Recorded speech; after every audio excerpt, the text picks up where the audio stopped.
गइल दशहरा लागल बा सबके असरा, लागल बा सबके असरा, लागल बा सबके असरा।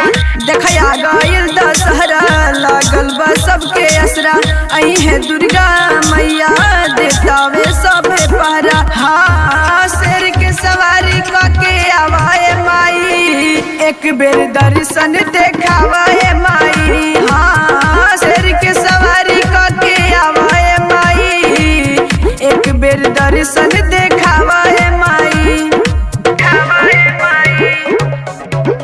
बोली बोली जोता वाली मैया की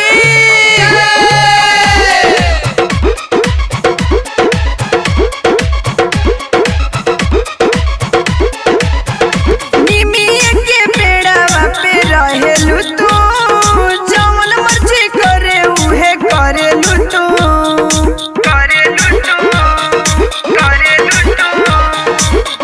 निमिया के पेड़वा पे रहेलू तू, जौन मर्जी करे उहे करेलू तू।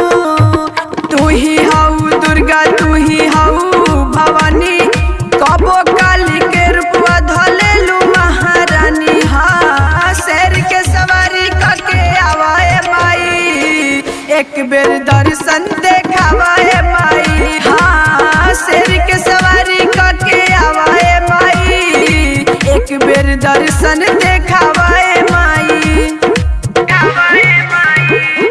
प्रेम से बोली शेरा वाली मैया की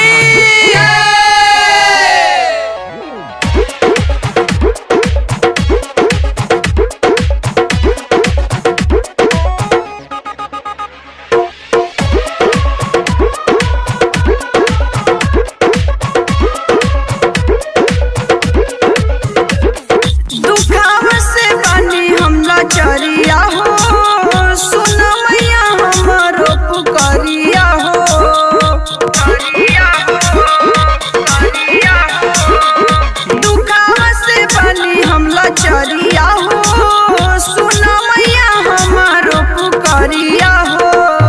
शशि हिमांशु अइले माई के दुअरिया, हाथ जोड़ के करता रे दिलवा से अरजिया। हाँ शेर के सवारी करके आवाए माई, एक बेर दर्शन देखावाए माई। हाँ शेर के सवारी करके आवाए माई, एक बेर दर्शन देखावाए माई।